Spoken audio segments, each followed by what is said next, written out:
নমস্কার বন্ধুরা, সঞ্চিতা রান্নাঘরে আপনাদের সকলকে স্বাগত জানাই আর জানাই বড়দিনের শুভেচ্ছা। আপনাদের আজকে আমি দেখাবো ক্যারামেলাইজ কেক। আমি কেকটা একটু অন্যরকমভাবে তৈরি করেছিলাম, ডিম ময়দা এই সমস্ত কিছু ছাড়া, আর খেতে হয়েছিল একদম দোকানের মতো। প্রথমে আমি চিনিটাকে ক্যারামেলাইজ করে নিয়েছি। তার জন্য এখানে হাফ বাটি পরিমাণ চিনি কড়াইয়ে দিয়ে এই 2 চামচ মতো জল দিয়েছি। জল কিন্তু বেশি দেওয়া যাবে না, জল বেশি দিলে ক্যারামেলাইজ হতে অনেক বেশি সময় লেগে যাবে। তারপরে খুন্তি দিয়ে গ্যাসের আঁচটা একদম কমিয়ে দিয়ে নাড়াচাড়া করতে থাকবো। এইভাবে যখন চিনিটা গলে যাবে আর এইরকম একটা ফেনা ফেনা ভাব উঠে চিনির কালারটা একটু চেঞ্জ হবে, লালচে মতো হয়ে আসবে, তখনই আমি গ্যাসের ফ্লেমটা বন্ধ করে দেব। যে টেম্পারেচারটা রয়েছে এখন, তাতে করে কিন্তু চিনি পুরোপুরি ক্যারামেলাইজ হয়ে যাবে। দেখুন গ্যাস অফ করাই আছে, কিন্তু তাও আমি ক্রমাগত খুন্তি দিয়ে নাড়াচাড়া করছি যাতে করে চিনিটা সম্পূর্ণভাবে গলে গিয়ে এরকম একটা সর্ষের তেলের মতো গোল্ডেন কালার হয়ে যায়। তো চিনিটা আমার ক্যারামেলাইজ হয়ে গেছে, এটাকে আমি ভালো মতো ঠান্ডা করে নিয়েছি। এবার এর মধ্যে দিয়ে দিচ্ছি ওই একই বাটির মাপে হাফ বাটি সাদা তেল, দিয়ে দিলাম অল্প পরিমাণে ভিনেগার, মানে ওই 1 চামচ মতো ভিনেগার আমি ব্যবহার করেছি। যেহেতু আমি ডিম ব্যবহার করছি না, সেই জন্যই ভিনেগারটা দিয়েছি। এইবার এর মধ্যে আমি দিয়ে দেব ওই একই বাটির মাপ করে 1 বাটি দুধ। যদি বাড়িতে দুধ না থাকে তাহলে গুঁড়ো দুধও দেওয়া যেতে পারে। দুধটা অবশ্যই রুম টেম্পারেচারে রাখা দুধ হতে হবে, খুব ঠান্ডা আর খুব গরমও যেন না হয়। অল্প পরিমাণে ভ্যানিলা এসেন্স দিয়ে দিলাম 1 চামচ মতো। তারপরে একটা বিটার দিয়ে খুব ভালো করে কিন্তু ফেটিয়ে নেব।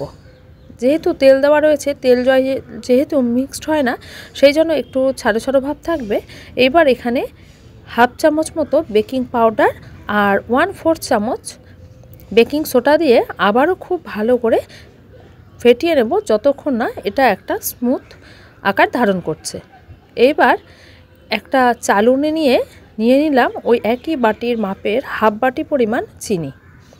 চিনিটা অবশ্যই গুঁড়ো করা চিনিই দিতে হবে, আর চেলে নিয়ে দেওয়াটাই সবথেকে ভালো। এইবার আসল যে জিনিসটা সেটা হচ্ছে আটা। আমি এখানে আটার কেক তৈরি করেছি। যে বাটির মাপ করে আমি তেল দিলাম, দুধ দিলাম আর চিনি দিলাম, সেই বাটির মাপ করে কিন্তু আমি এখানে 1 বাটি পরিমাণ আটা দিয়েছি। এবার ওই বিটারের সাহায্যে খুব ভালো করে আমি এটাকে বিট করতে থাকবো। মিনিমাম 5 থেকে 10 মিনিট মতো এটাকে ফেটাতে হবে, যতক্ষণ না একটা ফ্লাফি ব্যাপার চলে আসছে। দেখুন ব্যাটারের কনসিস্টেন্সিটা ঠিক এই রকম হবে।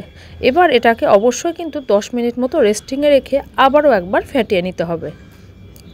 এবার যে কেক টিনটাতে আমি কেকটা তৈরি করব, সেই কেক টিনটা রেডি করে নিচ্ছি। যেহেতু বাড়িতে আমার বাটার পেপার নেই, সেই জন্য এখানে আমি ওই 1 চামচ মতো সাদা তেল দিয়ে খুব ভালো করে চারপাশটা ব্রাশ করে দিচ্ছি। সমান মাপের একটা সাদা কাগজও আমি এর মধ্যে দিয়ে দিলাম। কাগজটা দেওয়ার পরে আবারও সাদা তেল আমি উপর থেকে ব্রাশ করে নিচ্ছি। যদি কাগজ না দিতে চান তাহলে ওই তেল দেওয়ার পরে একটু আটা বা ময়দা ছিটিয়ে ঝেড়ে নিয়ে তার মধ্যেও কিন্তু কেক তৈরি করা যায়।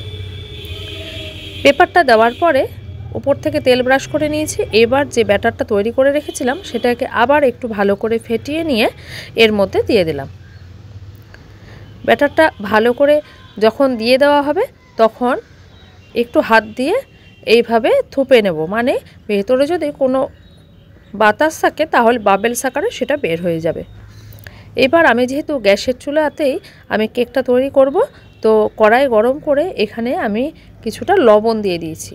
তারপরে একটা স্ট্যান্ড আমি বসিয়ে দিলাম উল্টো করে, কারণ মাপটা না হলে ঠিকমতো হচ্ছিল না, মানে ঢাকনাটা দেওয়া যাবে না, এইরকম হয়ে যাচ্ছিল। যদি আরও বড় আপনাদের কড়াই থাকে তাহলে পারে স্ট্যান্ডটা সোজা করেও দেওয়া যায়। তো যাই হোক, সেটা কোনো ব্যাপারই না। এইবার কিছুক্ষণ মানে 10 মিনিট মতো আমি শুধুমাত্র এটাকে গরম করে নিয়েছি। তারপরে ঢাকা খুলে ওই কেক টিনটাকে বসিয়ে গ্যাসের ফ্লেমটা একদম লোতে করে আমি এটাকে 15 মিনিট মতো রেখে দেব। 15 মিনিট পরে আমি ঢাকনা খুলে একটা টুথপিক দিয়ে চেক করে নেব। যদি টুথপিকের গায়ে কিছু না লেগে থাকে তাহলে পারে বুঝবো যে আমার কেকের ভেতরে তৈরি হয়ে গেছে। আর যদি টুথপিকের মধ্যে অল্প পরিমাণে হলেও কিছু লেগে থাকে তাহলে বুঝবো যে আরও সময় লাগবে। তো আমি আরও 15 মিনিট রেখে দিলাম, মানে আমার টোটাল 25 মিনিট সময় লেগেছে কেকটা তৈরি হতে। তারপরে ঢাকা দেওয়াই থাকবে যতক্ষণ না পুরোপুরি এটা ঠান্ডা হয়ে যাচ্ছে।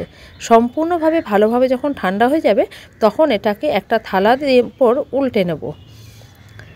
এইবার উল্টো করে নেওয়ার পরে কাগজটা উঠিয়ে দেব। এইবার আমি একটা ছুরির সাহায্যে আপনাদেরকে কেটে দেখিয়ে দেব যে কেকটা কতটা সফট হয়েছে। আর এটা যে আটা দিয়ে তৈরি করা হয়েছে বা এর মধ্যে ডিম নেই বা বাড়িতে তৈরি, কোনো কিছুই বোঝা যাচ্ছিল না।